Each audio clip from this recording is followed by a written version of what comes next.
This video is brought to you by Against the Flow of Mississippi. Against the Flow of Mississippi is a book about Jake Fayard, a Marine veteran who is unhappy with the political machine running the state of Mississippi. He decides to fight the corruption from the inside. Jake will face more challenges than he ever has and will stand up for what he thinks is right. His notoriously hot temper will push him to the edge of murder, along with his friend and brother Kobe Barhanovich. Together, they will fight the system and give the power back to the citizens of Mississippi. Against the Flow of Mississippi is now available on Amazon. A link to the book will be placed in the description below.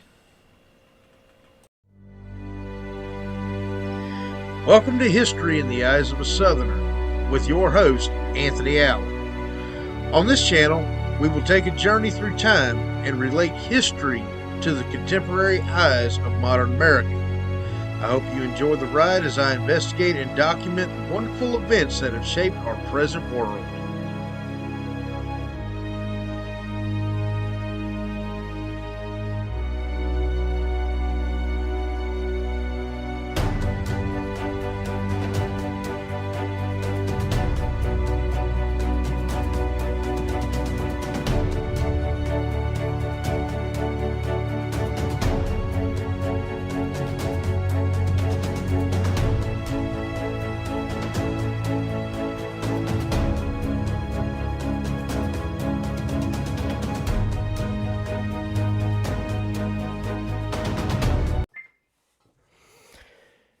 Alright, y'all. So,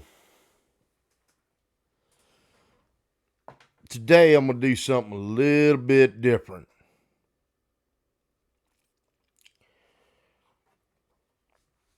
I'm going to get personal. This ain't going to be about history.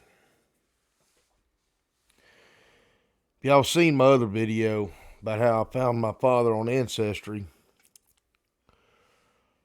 you'll know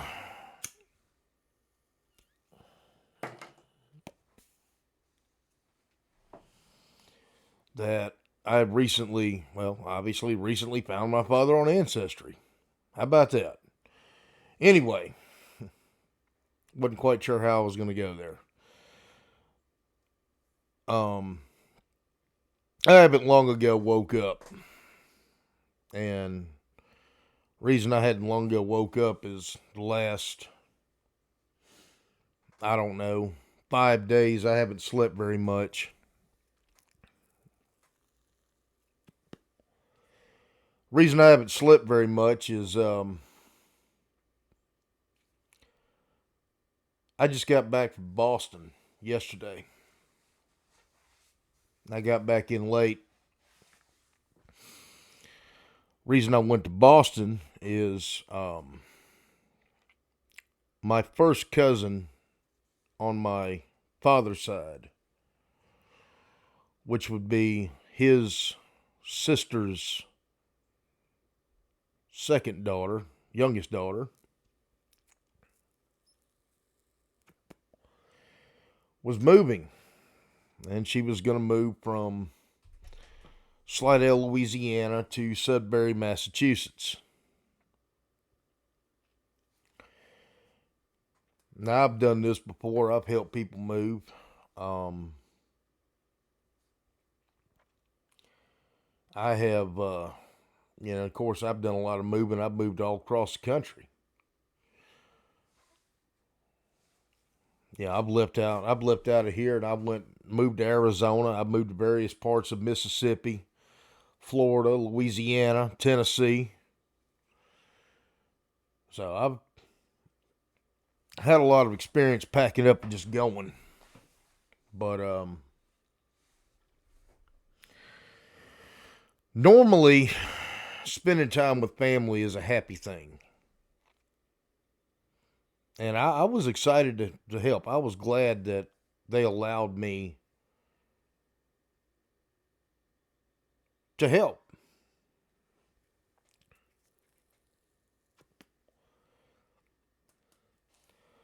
So this is how it started. And this was not a good experience at all. This is not going to be one of those touchy-feely videos.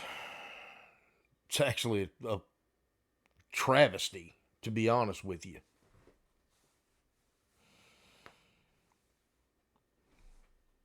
This is not to discourage anybody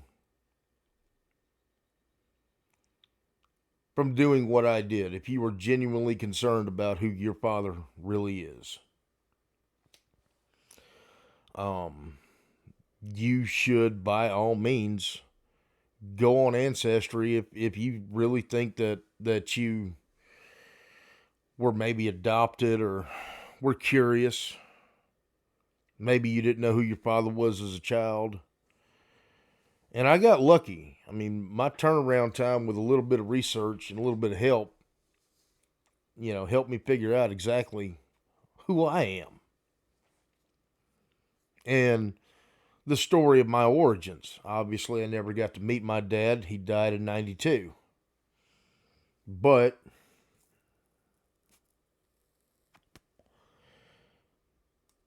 this has mainly been a good experience for me. This is the only bad experience I have ever had with them. The families welcomed me with open arms. And, over the last year, I've traveled. I've been to Ohio and met my younger sister. I've been to Pennsylvania and met my older sister. I have had countless phone calls with my aunt who lives in Texas. I've got cousins in Texas. I've got a cousin out in California who actually helped kick this thing off.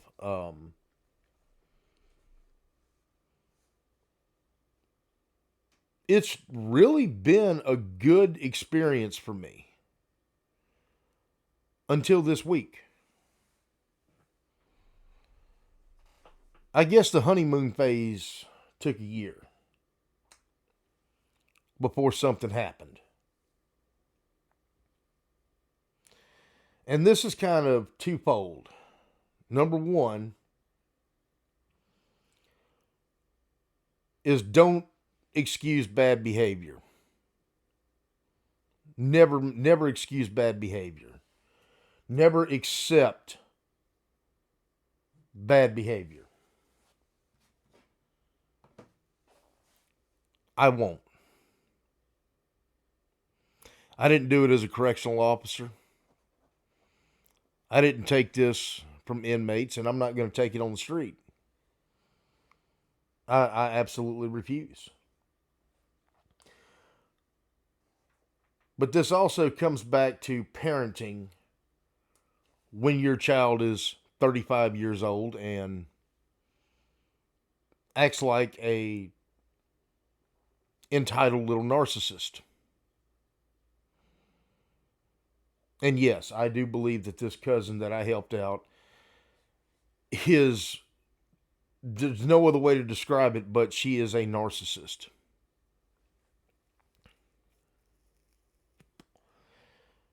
I'm going to go ahead and get started on how this happened. Okay. The first time I met her in person, I came back to Mississippi, the beginning of the month. So just shy about 3 weeks ago, I came back home. Moved back to Mississippi from Florida. My cousin, I'm not going to use her real name, but we will refer to her as Karen, because that's exactly what she acted like, was a Karen. So we will call her Karen.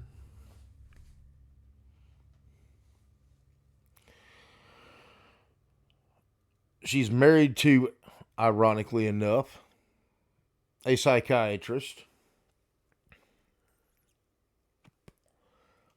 He's finishing up his residency in Louisiana, and they're moving to the Boston area. God save y'all in Sudbury, Massachusetts. Ironically enough, neither one of them before this weekend had ever stepped foot in Massachusetts. Ever.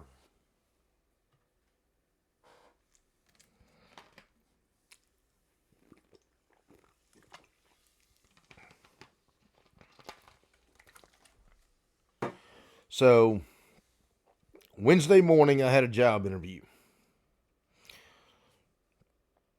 And it was a Zoom job interview, and I asked her to let me go ahead and do that. Let me go ahead and get through that. And then she can come pick me up, or she can meet me at the house, and when I got done with it, she can drive me back to Louisiana to pick up her U-Haul, or 26-foot U-Haul. And I would drive us to Boston, no problem. It's a trip I've done many times. Many of y'all know I'm a former truck driver. Been a truck driver since I was 21. Trying not to drive a truck professionally, but we'll see what happens. Anyway.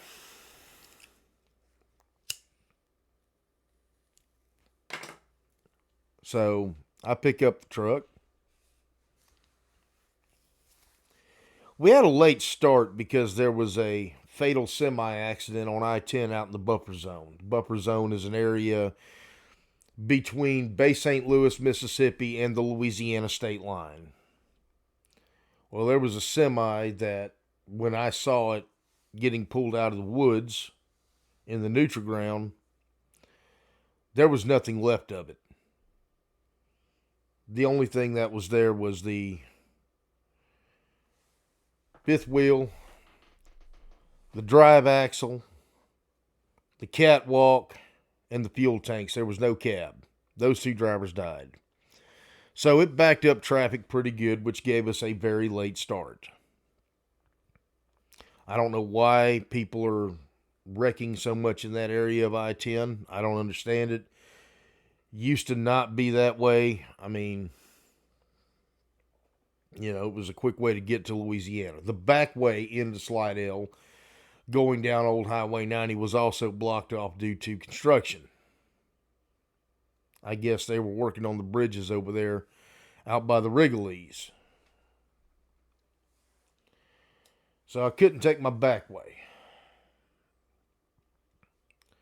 So anyway, we finally get over there. I think we left her house at almost 3 o'clock. Get on I-59. Everything's good. Wednesday was a good day, aside from the couple of semi-accidents that we passed. Get up. We're going. Get through Birmingham. Get through Chattanooga. Get through Knoxville. No problem. Get on up into Virginia. Now it's the next day. It's Thursday now.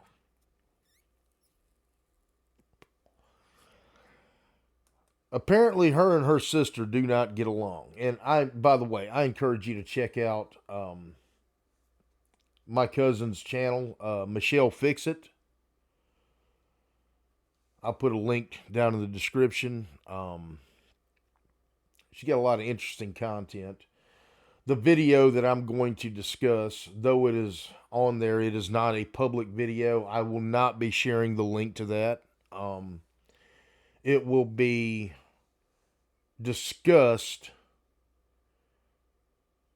but again, we're keeping that private. But Michelle is trying to grow her channel, and she's very talented. She can fix just about anything needs to be fixed. So, she owns a couple of houses in the Northern Virginia, Maryland area, and she's restoring houses, and she got an old Jeep she's restoring. I think there's channels on that, and just basic stuff that she's doing, and she's doing a good job of it. So please make sure y'all go ahead and like, share, and subscribe to her channel. Um,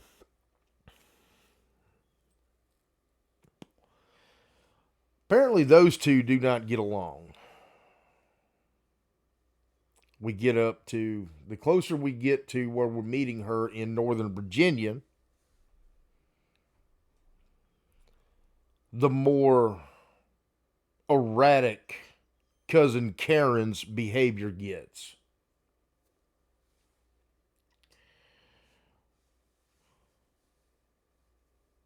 Keep in mind, most of the time she was rambling at 90 to nothing.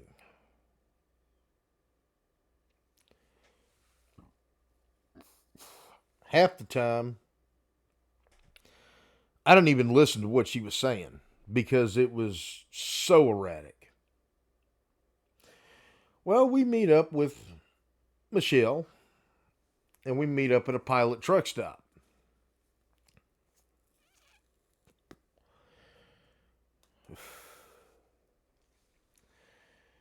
Cousin Karen decides to completely show her natural born ass.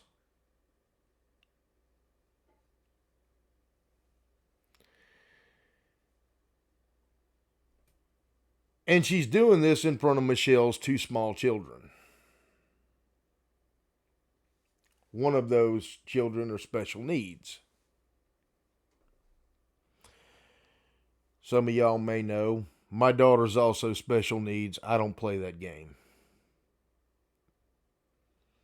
I don't accept that.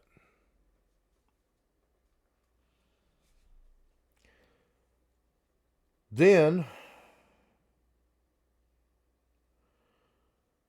we get going and we leave that in that catastrophe. All caused by cousin Karen. It could have been a nice meeting. We were actually going to make a collab, a YouTube collab, I hope. That was my intention. But I pull in and I'm pumping gas into the U-Haul. Why those things aren't diesel, I'll never know, especially the 26 footers, but I digress. I'm up at the fuel island and I'm getting fuel in it. And before I can even finish pumping fuel, cousin Karen shows her ass. Walks right up to Michelle's car without permission and opens the car, knowing they don't get along.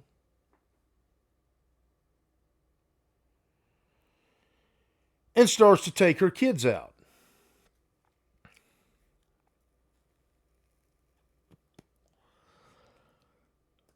Then she shows displeasure at how the kids are being transported in the car, which there was nothing wrong with it. Both kids were in a seatbelt. They were completely safe. They were not in any danger. I think one of them was in a booster seat, and she didn't approve of the booster seat. Apparently, cousin Karen was a foster parent at one point.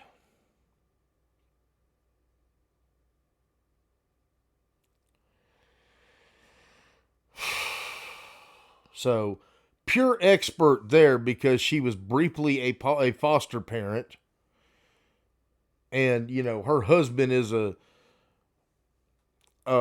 resident psychiatrist. So, I mean, she knows everything about everything, right? We see where this is going, right? We've all been there, right? Okay. So, cousin Karen actually assaulted Michelle. And then she demands the keys from me for the truck and decides she's going to try to leave me in Virginia. I don't give up the keys. Well, she pitched a complete and utter bitch fit halfway through the rest of Virginia. Stressing their mom out on the phone, calling her up. Their mother's in her late 60s, not in the best shape. Just one thing after another. All right. Keep in mind, I've been driving straight from Mississippi.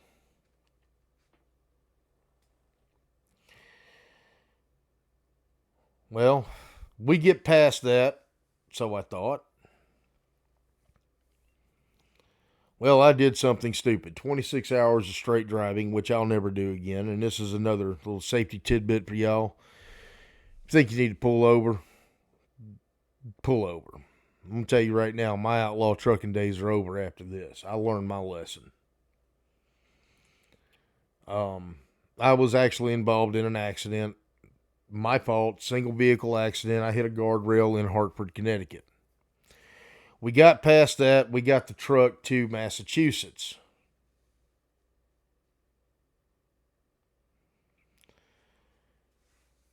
Well, I called. This is now Saturday. I asked a friend of mine who's from Biloxi to help me unload the truck because I'm not 100%. I'm hurting. I'm telling you that when I was in that accident in Hartford, I was knocked out. My head hit the steering wheel. I was knocked unconscious. Yes, I may have fell asleep at the wheel too, which I more than likely did. But the bump on the head kept me out a little longer than it would have if it was just, rumble strip normally would have woke me up, but hitting hit my head on the steering wheel, even though, believe it or not, surprisingly, those of y'all that know me, I actually was wearing my seatbelt at this time. I had seen a cop up the road and kind of threw it on. So, surprisingly, one of the few times in my life I was actually wearing a seatbelt and it failed. Anyway, cousin Karen, who at this point is upset, and in my opinion, is the only time that she really, during this whole trip, to this point, had a right to be upset, goes full Karen, not on me, but on everybody else. She goes full Karen at the hospital. She goes full Karen at the Connecticut State police officer that responded. She goes full Karen on the U-Haul company, the tow company. Somehow or another, she got it in her head, once we got released from the hospital, that the lady who manages the tow yard company, who is very nice, by the way, and I can't remember the name of the tow company. I have to get that for you. Hang on. Farmington Motorsports is the name of the company.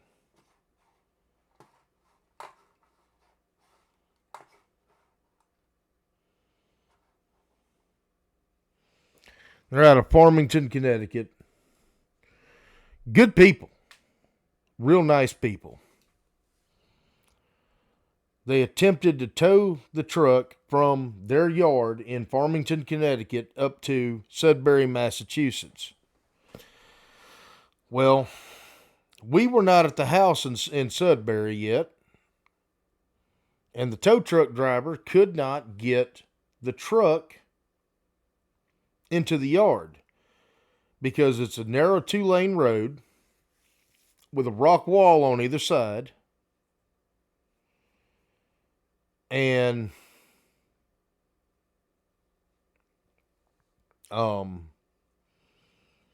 it's just there's just no way. The way we actually got the truck in is we actually dropped it off the back of another heavy haul and drove it in. I bent the tire, or I broke the tire. I bent the rim, and I pushed the axle back when I had the accident. But for that short a distance, it worked. We were able to back the truck in to get it unloaded into the house. The tow truck driver at Farmington made a mistake, which we're all human. It happens. I met the tow truck guy. He's a nice guy. I had to help him get the chain off the axle off his boom. So that's how I got to talking with him. Good guy. You know, he just made a mistake and left the keys in Connecticut. So the manager of the tow yard was bringing us the keys, and I'm on the phone with her, and I'm telling her, hey, I appreciate what you're doing. Thank you. Cousin Karen, fuck you. No, I don't care. You will do it. You better do it. You should have been doing it. Your driver's incompetent. Blah, blah, blah, blah, blah, blah, blah, blah, blah. Well, when Farmington dropped the U-Haul, they dropped it at a U-Haul yard, which happened to be a contractor, which I believe most U-Hauls are. And they are, and it was at a BP gas station.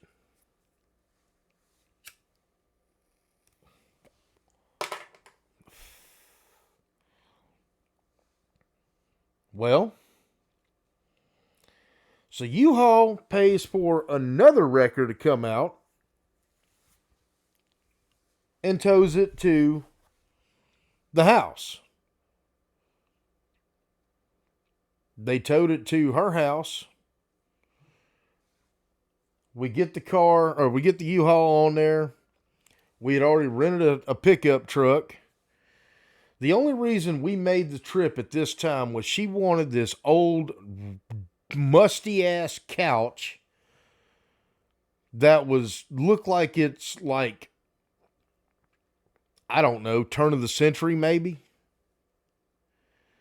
And she's got a thing for antique furniture. So with Cousin Karen, her priorities are completely screwed up, but we'll go with that. I guess, a fool and his money are soon departed.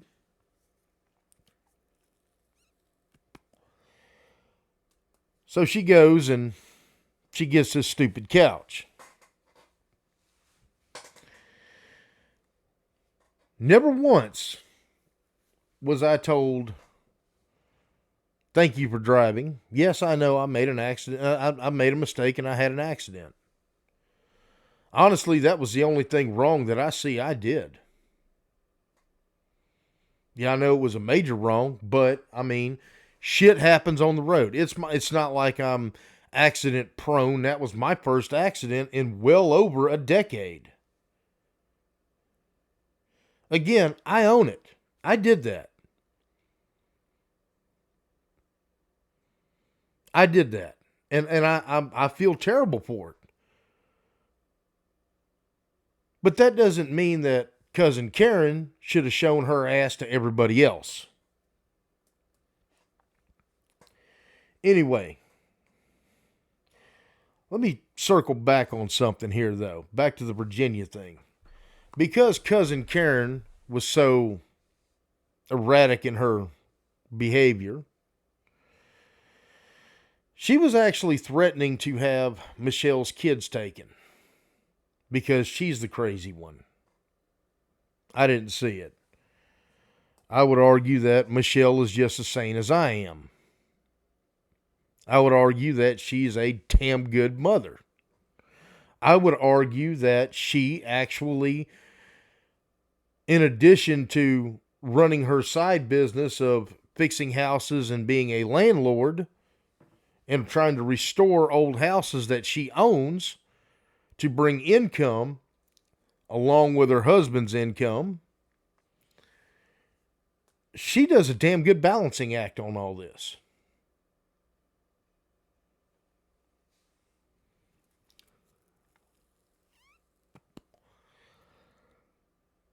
But Cousin Karen didn't see it that way. So anyway, when we get up there, she's raising hell about Michelle.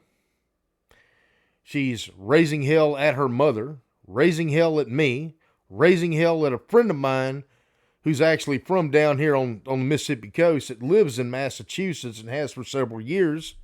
I've known him for years. He took time out of his busy day to come out there and help move her stuff out of that truck because I wasn't 100%.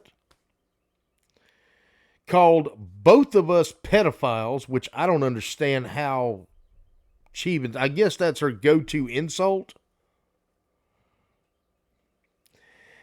And then here's what happened Saturday night. And this is going to also be a shout out to the Sudbury Police Department.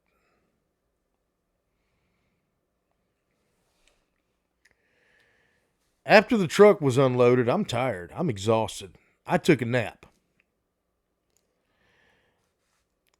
Friday night, Saturday morning, we were unloading the truck till about 3 a.m.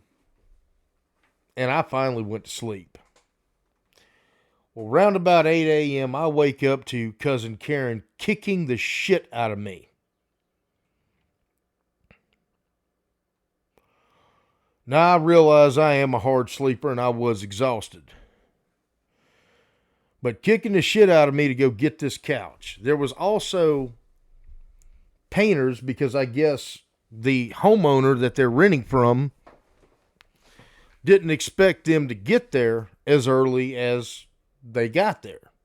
I don't think he was, judging by the condition of the house, I don't think he was expecting them to move in until the first, so he's trying to do some last minute repairs, but he's not in too big a hurry for it, thinking he's still got a couple of weeks.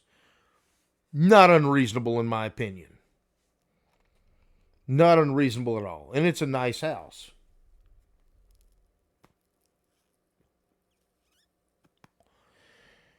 It's a nice house in a nice quiet neighborhood in a very upscale town. If you've never been to Sudbury, Massachusetts, it's a really nice area. Sudbury, Wayland, that whole area is beautiful. I'd never lived there because I don't like the snow, but if that's your thing and you have the money to live in that town, go for it. It's a very affluent area. So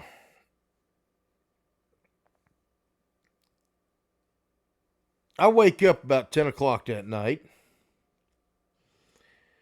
Do my usual when I wake up. You know, my usual when I wake up is I wake up, I take a leak, I grab a drink, and I smoke a cigarette.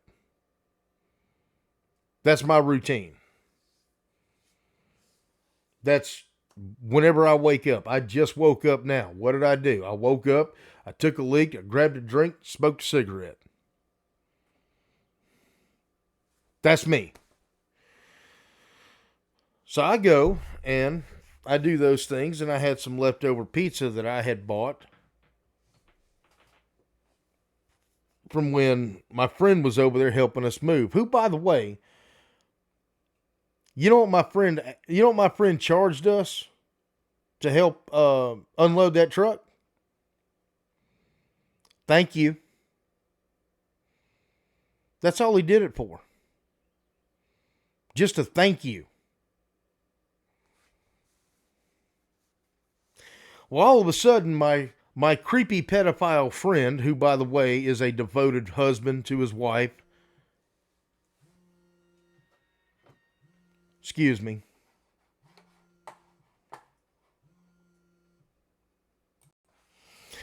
So anyway, like I said, my friend, helped us move or helped us empty the truck for a thank you and some pretty good pizza, if I may say so myself. Shout out to CJ's Pizza. But anyway, all of a sudden he is a pedophile and a creep, and she doesn't want to see him again. Now, he never once hit on her. Again, he's happily married to his wife. And his son was there. His 10-year-old son was helping move too. Somehow or another, I became a pedophile in all this. Don't know how, but I guess, again, that's her go-to insult. And also, somehow or another, I became a liar some kind of way. I'm trying to figure out what I lied about because that's something I don't do.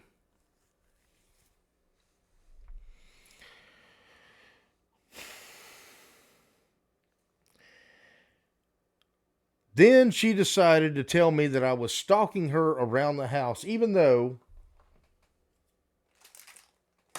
The only place I went when I woke up was outside to smoke and to the bathroom and to the kitchen.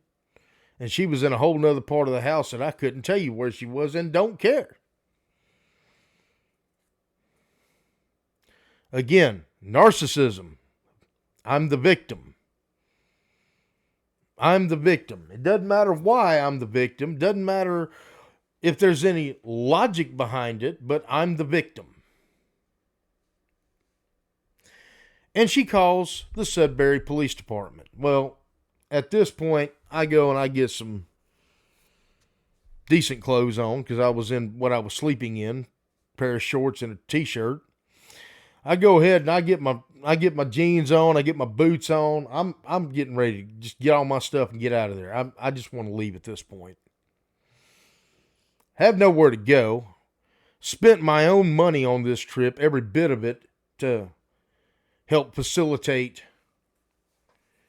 her moving. Because again, I didn't want to get paid for this. I didn't want anything for it. I did it out of, this is family and this is what you do for family. That was my motivation. Never again, by the way.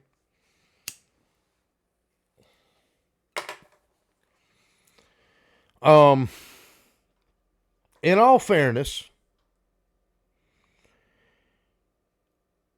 everybody told me that this was a bad idea. My two sisters, who has been well acquainted with this family a lot longer than me, although estranged for years, told me not to do it. But I give people the benefit of the doubt.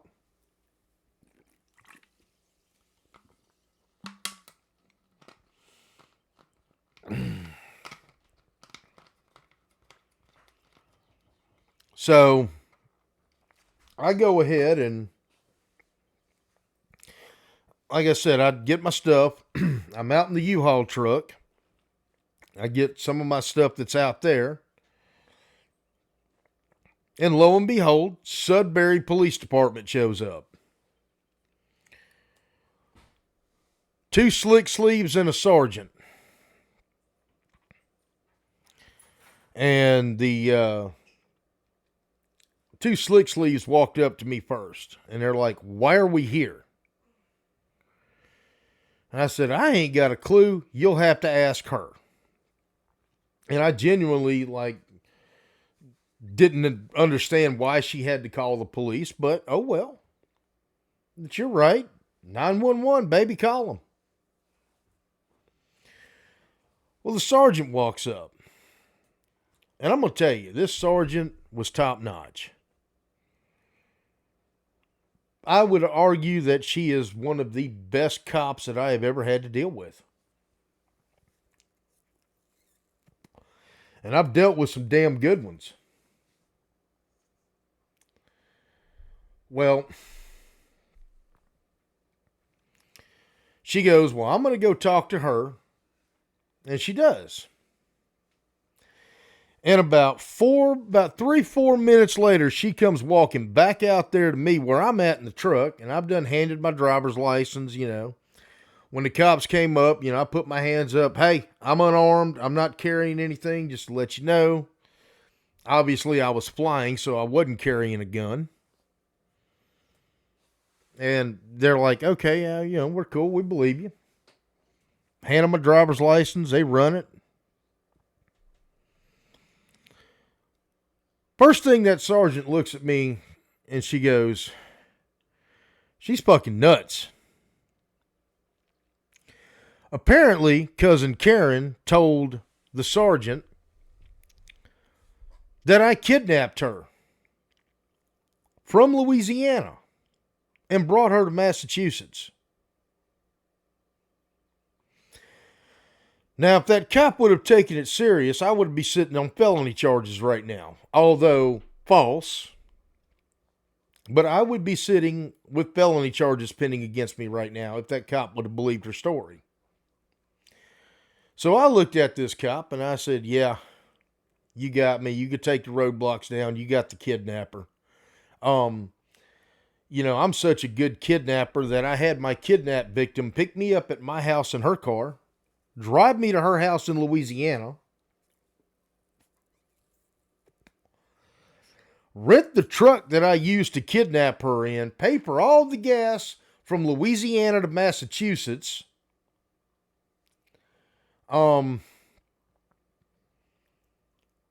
take her to her house that she rented in Massachusetts with all her stuff in it. Boy, I'm just man, I tell you, I'm the best kidnapper I ever seen. And I worked in a prison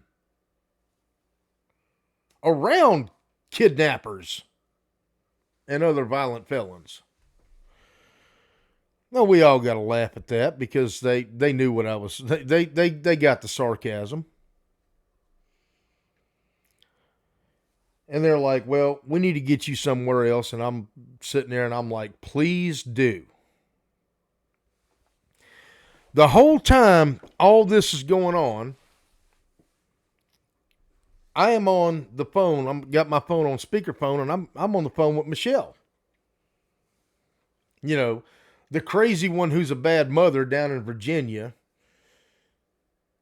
because I knew she'd be awake and I knew that she would understand the situation. She knows her sister and she could explain to the cops that she's Looney Tunes.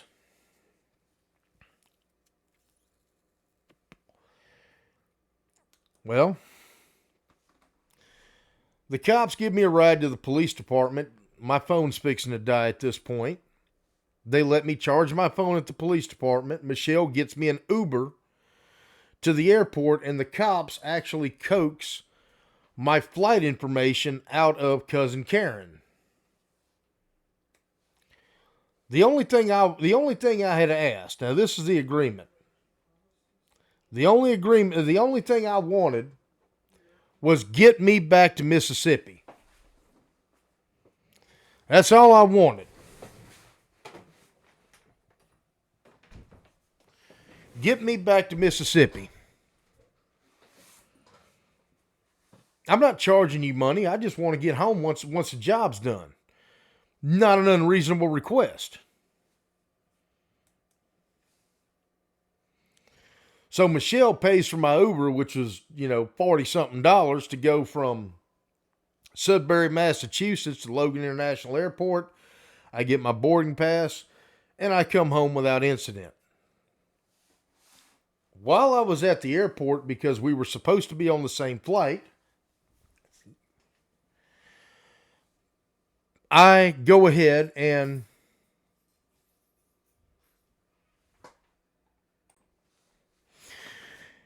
anyway, sorry about that. I had somebody come in and visit me for a second.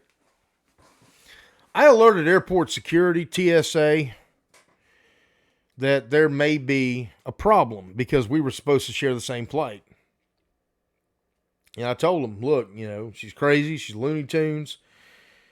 And I said, if there's a problem, I'm not going to stop y'all from doing your job. I'm not going to provoke it. I'm not going to incite anything. But be aware, there may be a problem. I don't know if she's home, don't really care. That's her problem. But I got home yesterday. I think I got home close to 5 o'clock yesterday afternoon.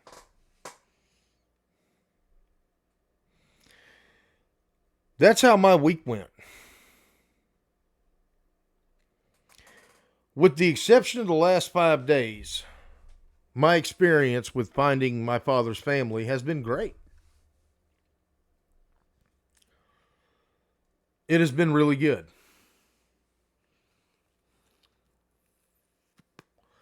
The purpose of this video is to let y'all know that maybe y'all should listen. Maybe I should have listened before I undertook this trip. Maybe I should have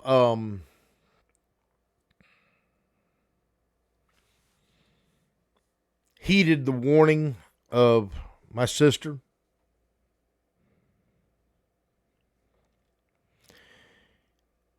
and let y'all know, don't let anybody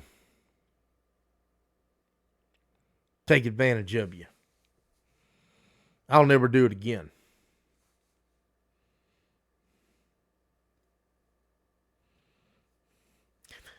There were signs that I should have noticed that told me that I shouldn't have made this trip.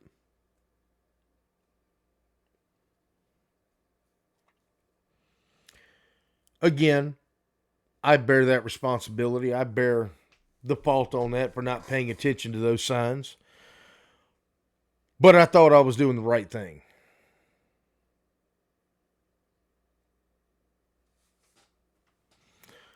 Don't let yourself get caught up the way I did. Be careful. Y'all have a good day. Thanks for watching.